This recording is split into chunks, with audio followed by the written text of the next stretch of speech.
You know that hour, the one where the world holds its breath.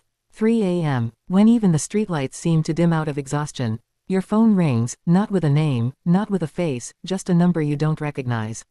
And on the other end, nothing. Then a whisper, then a wet, shallow drag of air. The dispatcher says, 911, what's your emergency?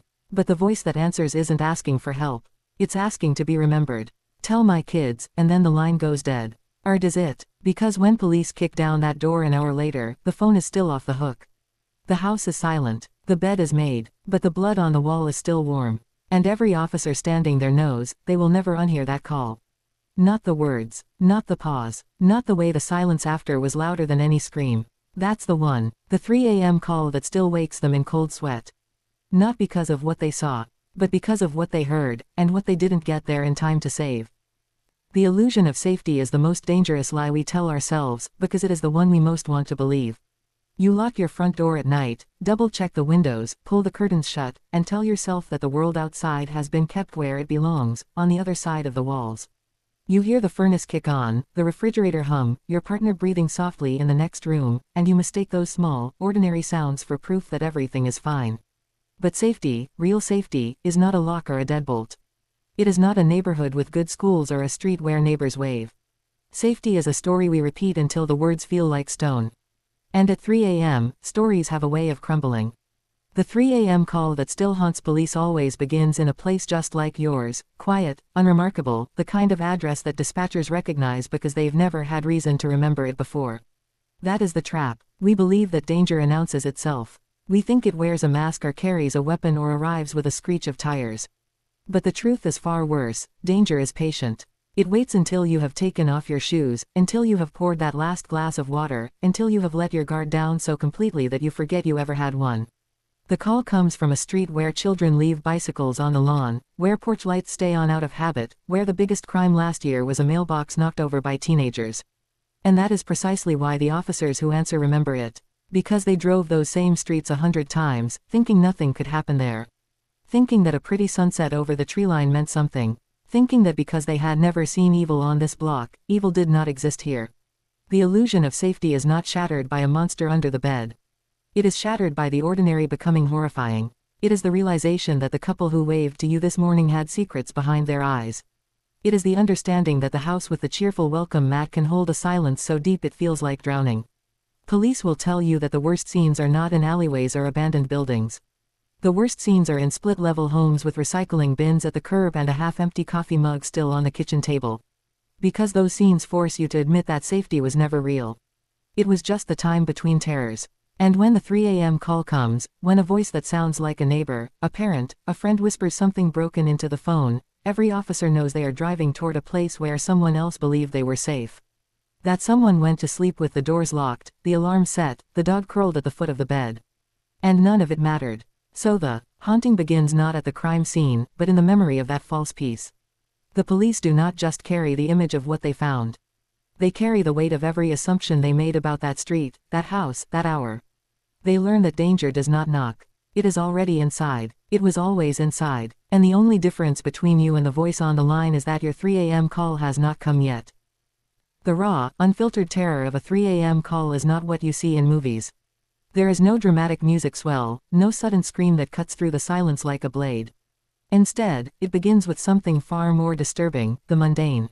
The phone rings at that impossible hour, and for the first groggy second, you think it is a mistake.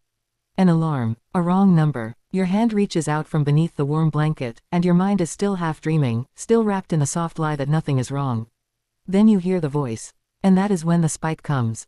Not a slow build, not a creeping dread, a spike.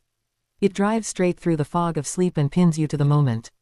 The dispatcher on the other end has been trained for this, drilled to remain calm, to ask clear questions, to follow the script that keeps people alive.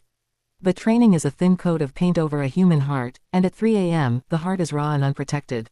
The dispatcher hears a sound that does not belong to any protocol. It is a whisper, but a whisper torn at the edges.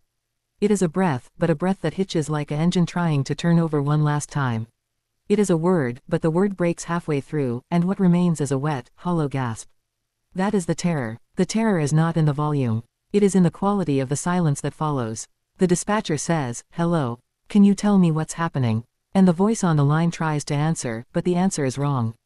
It is too slow, too careful, as if every syllable costs a piece of the speaker's remaining time.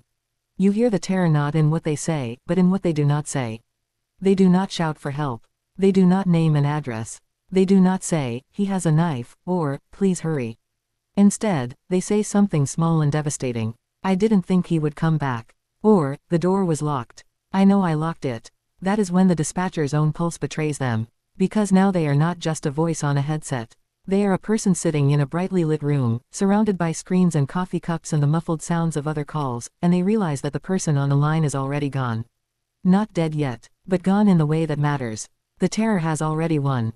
The dispatcher types frantically, sends the address, alerts the units, but their hands shake because they can hear it, the wet shuffle of fabric, the soft thud of a receiver slipping, the long, terrible exhale that does not lead to another inhale. The raw, unfiltered terror is this: you are awake now, fully awake, and you know that no matter how fast you work, no matter how many officers you send, you are listening to someone's last minute on Earth, and there is nothing you can do except keep asking questions to a voice that is fading like a radio station losing signal. The dispatcher's training versus human instinct is not a battle of right versus wrong. It is a war between what you are taught to do and what you feel in your bones, and at 3 a.m., the bones often win. Every dispatcher memorizes the script. Calm voice, clear questions, verify the address, keep the caller talking, do not let panic spread from the line into your own chest. The training says you are a lifeline, a steady anchor, a machine of protocol that does not flinch. But training has never heard what you are about to hear. The call comes in, and for the first few seconds, you follow the rules. 911, what is your emergency? Pause. Then a whisper, so faint you turn up the volume. Please. That is all. Just one word, but the weight of it cracks something inside you. Your training says, ask for location. So you ask. The voice tries to answer, but the words tumble out wrong, broken, swallowed by a wet cough that sounds like drowning. Your training says, keep them focused. But your human instinct screams something else. It screams that this person is not confused. They are terrified beyond speech. It screams that the address they finally mumble is the same one you drove past yesterday and thought nothing of. And here is where the fracture happens. Your training tells you to stay detached, to treat this as information gathering. But your instinct is already painting a picture you cannot unsee. You hear the shuffle of feet. A door creaks. Then a sound that does not belong in any manual, a soft, almost polite thud, followed by silence that lasts too long.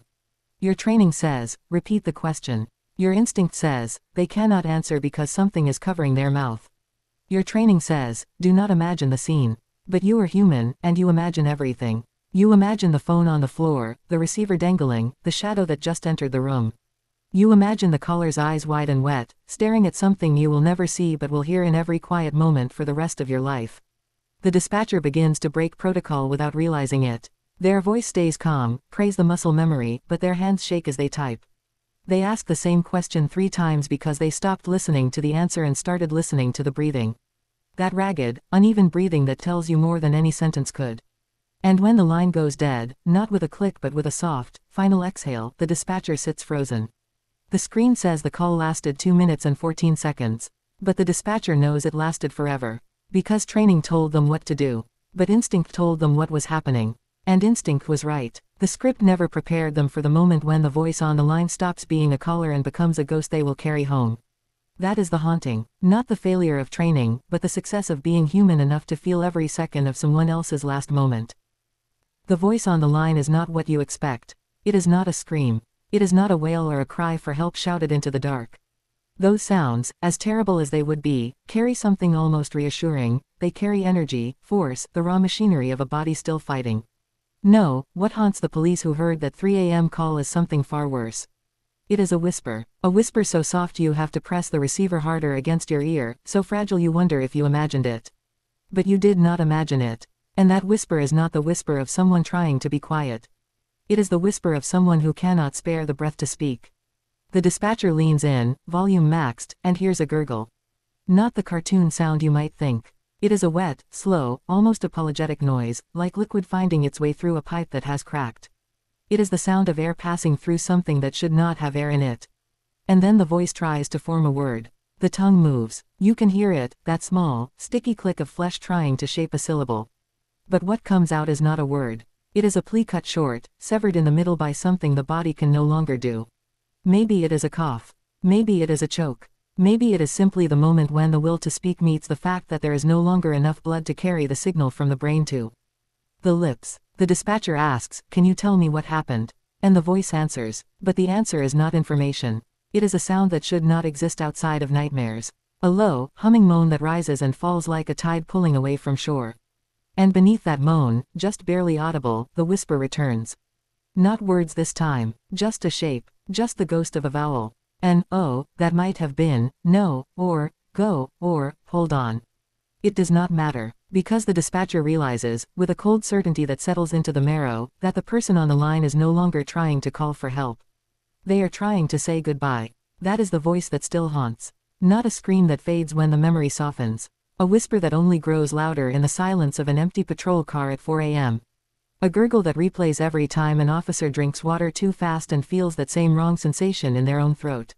A plea cut short that becomes, in the mind, 1,000 different endings, each one worse than the last. The police who arrived at that house did not hear the voice live. But they heard the recording. And every single one of them, tough as worn leather, asked to step outside halfway through. Not because it was loud. Because it was quiet. Because the voice on the line was trying so hard to be heard, and in the end, the only thing louder than the silence was the soft, terrible sound of a human being unraveling one breath at a time. That voice does not leave. It lives in the space between heartbeats, waiting to be remembered. The lingering image for first responders is not what you see in photographs or crime scene sketches. It is not the blood, though there is blood. It is not the position of the body, though that stays with them too. What arrives with the officers before they even step out of the cruiser is a silence. But not an empty silence. A full one. A silence that feels alive, that presses against their ears like water at depth. They kill the engine, and the street is so quiet they can hear the gravel settling under their boots. The house sits exactly as it has for 30 years, white trim, a porch light still burning, a wind chime hanging motionless because even the air does not want to move. The dispatcher said the line went dead at 3:17 a.m. It is now 3:48 a.m. 31 minutes. That is how long the silence has been waiting for them. The first officer approaches the door. It is unlocked. That is the first wrong thing. Not forced. Not broken. Just open. As if whoever was inside wanted to save them the trouble. Or as if whoever left had no reason to lock up on the way out. The officer's hand hovers over the doorknob, and in that half second before touching metal, they imagine every possibility. Then they push. The door swings inward without a sound. Well-oiled hinges. Another small horror of normalcy. The foyer is clean. Shoes lined up. A calendar on the wall marked with dentist appointments and birthday reminders.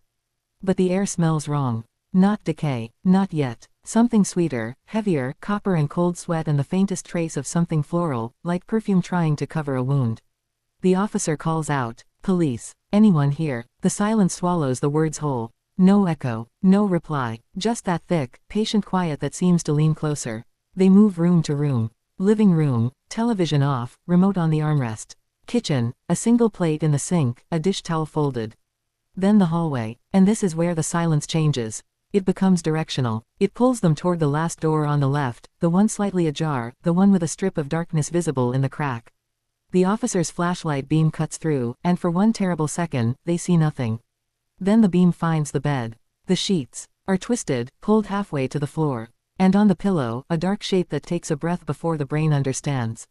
But the silence is what they will carry home. Because after they confirm the worst, after they call it in, after the paramedics arrive and leave again without urgency, the officers stand in that room and realize the silence has not left.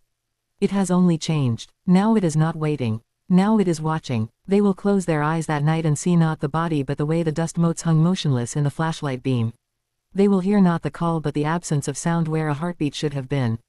They will remember stepping over a child's backpack in the hallway and thinking, with a clarity that feels like a wound, that someone came home that evening expecting tomorrow. And the silence is what answered instead. That is the lingering image. Not a scene. A stillness that follows them forever. Why it still haunts is not a question the police can answer in a single sentence, because the haunting is not one thing. It is 1,000 small things that never stop arriving. It is the way a certain frequency of a child's laugh sounds too much like the whisper on the tape. It is the way a ringing phone at night still makes their hand hesitate before reaching for the receiver. It is the way they cannot eat spaghetti without seeing the wet, dark smear on the kitchen floor. The haunting is not trauma in the way textbooks describe it. It is a companion, a quiet, patient passenger who slides into the patrol car every shift and sits in the seat no one else can see. The officers who heard that 3 a.m. call will tell you that time does not heal this. Time only reorganizes the pain. At first, it is everywhere, in every shadow, every dropped call, every domestic dispute where the door opens too slowly. Then it becomes specific. It hides in the sound of a faucet dripping, in the smell of a particular brand of laundry detergent that was on the dryer in that house, in the way a woman's voice cracks when she says, "Thank you," after a routine welfare check. Because that crack was the same. That crack was the moment before the whisper. And suddenly they are back in the hallway, flashlight beam trembling, knowing what waits behind the door. The haunting lives in the silence of their own homes, too. They lie awake at 3 a.m. now, always 3 a.m., and listen to their partner breathe. And for one terrible second, they cannot tell if that breathing is peaceful or shallow. They reach over. They check. They hate themselves for checking. But the call taught them that breathing can stop without a sound. That a person can be right next to you, warm and solid, and still be gone before you notice the silence. They think about the voice on the line. About what they did not say in time. About what they did not hear because they were too focused on protocol, on addresses, on keeping their own voice calm. And they wonder, if that call came again tonight, would they be faster? Or would they freeze again, just for a second, because some sounds do not belong to this world and the body knows it before the mind does. The haunting is also guilt. Quiet, unreasonable, stubborn guilt. They know they were not the ones who hurt that person. They know they arrived as fast as humanly possible. But knowing does not stop the dream. In the dream, they are always driving. The streets are empty, the lights are green, and no matter how hard they press the accelerator, the house never gets closer. They wake up sweating, and for a beautiful half second, they do not remember why. Then they remember, and the memory has not faded. It has sharpened, every detail clearer than the day it happened. The smell of the hallway, the angle of the flashlight beam, the sound of the dispatcher's voice when the line went dead. That is why it still haunts. Because some sounds do not fade. They become part of the officer's own darkness, a recording that plays on a loop behind their eyes, and the only way to stop it is to stop sleeping, stop answering phones, stop believing that the next call might be different. But they cannot stop, so they carry it, every shift, every 3 a.m., every ring of the bell. They carry it until the weight becomes ordinary, and that ordinariness is the deepest haunting of all.